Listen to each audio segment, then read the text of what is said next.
El cuentista. Hector Hume Munro. Saki. Era una tarde calurosa. En el vagón del tren pacía el correspondiente bochorno y la próxima parada sería en Templecombe, a casi 1 hora de camino. Los ocupantes del coche eran una niñita, otra todavía más pequeña y un niño.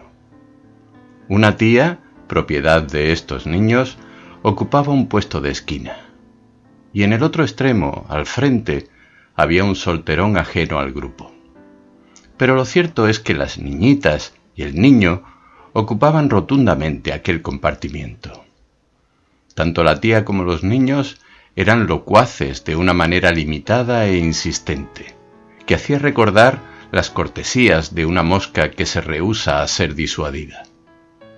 La mayoría de las observaciones de la tía parecían comenzar con un «no», y casi todas las de los niños con un «¿por qué?».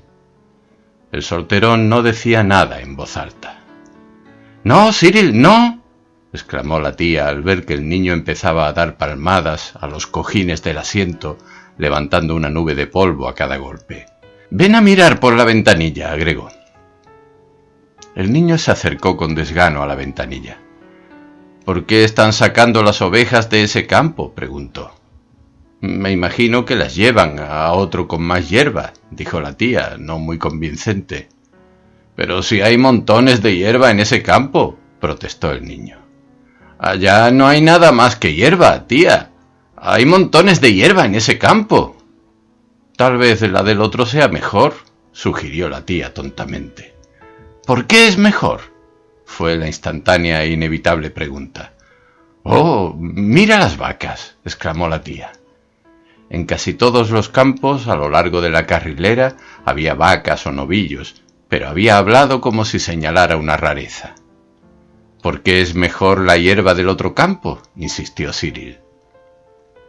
El ceño fruncido del solterón empezó a volverse mirada amenazante. «Un tipo duro y antipático», juzgó la tía para sí. En cuanto a ella, era totalmente incapaz de alcanzar una conclusión satisfactoria acerca de la hierba del otro campo. La más pequeña de las niñas creó una distracción cuando empezó a cantar On the Road to the Mandalay. Tan solo se sabía el primer verso, pero daba a aquel conocimiento limitado el más amplio uso posible. Lo repetía una y otra vez, con voz soñolienta pero resuelta y muy audible. Al solterón se le hizo como si alguien hubiera apostado con ella a que no era capaz de repetir 2000 veces ese verso en voz alta y sin parar. Quienquiera que hubiera hecho la apuesta corría el riesgo de perderla. «Vengan acá y escuchen este cuento», dijo la tía, cuando el solterón le hubo clavado la mirada 2 veces a ella y una vez al cordón de alarma. Los niños se arrimaron apáticos al extremo que ocupaba la tía en el vagón. Era claro que no tenían muy en alto su reputación de narradora. En voz baja y confidencial, interrumpida a ratos por las sonoras e impertinentes preguntas de sus escuchas, empezó un cuento tímido y deplorablemente insípido sobre una niñita buena que hacía amistad con todo el mundo debido a su bondad, y que al final fue rescatada del ataque de un toro enfurecido por un grupo de personas que admiraban sus dotes morales. «¿No la habrían salvado si no hubiera sido buena?», preguntó la mayor de las niñas. Esa era precisamente la pregunta que el solterón habría querido formularle.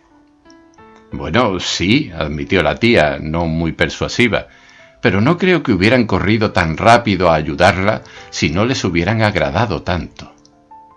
«Es el cuento más estúpido que he oído en mi vida», dijo la niñita mayor con absoluta convicción. «No le puse atención después del principio de lo estúpido que era», dijo Cyril. La niña más pequeña no hizo ningún comentario sobre el cuento, pero hacía rato había iniciado una repetición susurrada del verso preferido. «No parece tener mucho éxito contando cuentos», dijo de pronto el solterón desde su esquina. La tía se erizó de inmediato, a la defensiva contra este ataque inesperado. Es muy difícil inventar historias que los niños puedan entender y apreciar al mismo tiempo, dijo con tiesura. No estoy de acuerdo, replicó el solterón. Quizás a usted le gustaría contarles uno, le contestó la tía. Cuéntenos un cuento, exigió la mayor de las niñas. Érase una vez, comenzó el solterón, una niñita llamada Berta, extraordinariamente buena. El interés de los niños, que se había despertado por un momento, se vino al suelo de inmediato. Todos los cuentos eran terriblemente parecidos, sin importar quién los contara. Hacía todo lo que le ordenaban. Siempre decía la verdad. Mantenía limpia la ropa que llevaba, comía postres de leche como si fueran tartas de mermelada, se aprendía las lecciones a la perfección y tenía buenos modales. ¿Era bonita?, preguntó la niña mayor. No tanto como ustedes, dijo el solterón, pero era horriblemente buena. Hubo una reacción general a favor del cuento. La palabra horrible conectada a la palabra buena era una novedad loable de por sí. Parecía haber en ello un dejo de verdad, ausente en los cuentos infantiles que la tía inventaba. Era tan buena, prosiguió el solterón, que ganó varias medallas a la bondad que a todas horas llevaba prendidas al vestido. Llevaba una a la obediencia, otra a la puntualidad y una tercera al buen comportamiento. Eran unos medallones de metal que producían un tintineo cuando entrechocaban al andar la niñita. Ningún otro niño del pueblo donde vivía tenía 3 medallas, así que todo el mundo sabía que tenía que ser una niña extraordinariamente buena. Horriblemente buena, corrigió Cyril. Todo el mundo hablaba de lo buena que era hasta que su fama llegó a oídos del príncipe de aquel país, quien dijo que, puesto que era tan buena, tendría permiso de pasearse una vez por semana por su parque, que quedaba en las afueras de la población. Era un hermoso parque y no se permitía jamás la entrada de ningún niño, de modo que era un gran honor para Berta tener permiso de entrar allí. ¿Había ovejas en el parque?, preguntó Cyril. No, dijo el solterón, no había ovejas. ¿Y por qué no?, fue la inevitable pregunta suscitada por aquella respuesta. La tía se dio el gusto de esbozar una sonrisa que casi era una mueca. No había ovejas en el parque, dijo el solterón, porque la madre del príncipe había soñado una vez que a su hijo lo iba a matar una oveja o un reloj que le caería encima. Por esa razón, el príncipe no tenía ni una oveja en su parque ni un reloj en su palacio. La tía reprimió un resuello de admiración. ¿Y al príncipe sí lo mató una oveja o un reloj?, preguntó Cyril. Sigue vivo, así que no sabemos si el sueño se va a cumplir, dijo el solterón sin inmutarse. En todo caso, no había ovejas en el parque, pero había montones de cerditos que corrían por todos lados. ¿De qué color eran?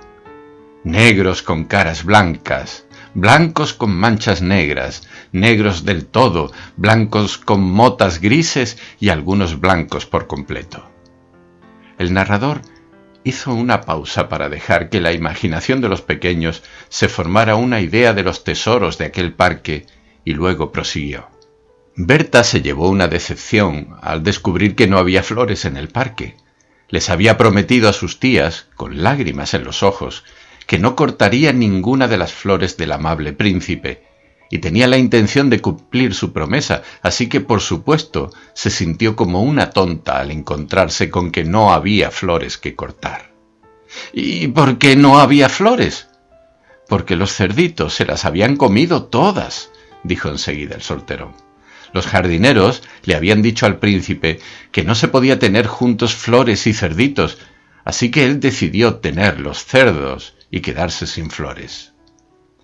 Sonó un murmullo de aprobación por el excelente criterio del príncipe. Era mucha la gente que habría decidido lo contrario. Había muchas otras cosas encantadoras en el parque. Había estanques con pececitos verdes, azules y dorados, y árboles con lindas loras que respondían cosas graciosas en un santiamén, y colibríes que al zumbar tocaban las tonadas más populares del momento. Berta iba de un lado para otro y se divertía como loca mientras pensaba: si yo no fuera tan extraordinariamente buena, no me habrían permitido venir a este hermoso parque a disfrutar de todo lo que hay para ver aquí. Y con sus pasos, las 3 medallas tintineaban al entrechocar y le ayudaban a recordar lo muy buena que era en realidad. En ese preciso instante, un lobo enorme se escabulló en el parque a ver si podía atrapar un gordo chanchito para la cena. ¿De qué color era?, preguntaron los niños, habiéndose avivado de inmediato su interés. Todo café, con una lengua negra y ojos grises claros que soltaban destellos de una crueldad atroz. Lo primero que vio allí fue a Berta. Su delantal era tan inmaculadamente blanco que se podía divisar desde muy lejos. Berta vio al lobo y vio que se arrastraba hacia ella, y empezó a desear que jamás le hubieran permitido entrar a ese parque. Echó a correr tan rápido como pudo y el lobo la persiguió dando saltos enormes. Ella alcanzó a llegar a un matorral de mirtos y se escondió en uno de los arbustos más espesos. El lobo empezó a olfatear las ramas con la lengua negra colgándole del hocico y los ojos grises relumbrando de furia. Berta estaba asustadísima y pensó para sí: si no hubiera sido tan extraordinariamente buena, en este momento estaría a salvo en el pueblo. Con todo, el olor de los mirtos era tan fuerte que el lobo no podía detectar dónde se escondía Berta, y los arbustos eran tan tupidos que se habría podido quedar rondándolos durante mucho tiempo sin descubrirla, así que decidió más bien salir en busca de un cerdito. Berta se puso a temblar mucho cuando sintió que el lobo olía y resollaba tan cerquita de ella.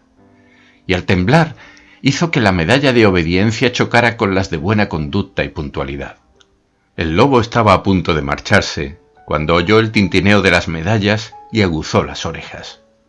Volvieron a sonar en un arbusto junto a él. De un salto se metió en el arbusto, con los ojos grises brillantes de crueldad y de victoria. Arrastró a Berta afuera y se la devoró hasta el último bocado.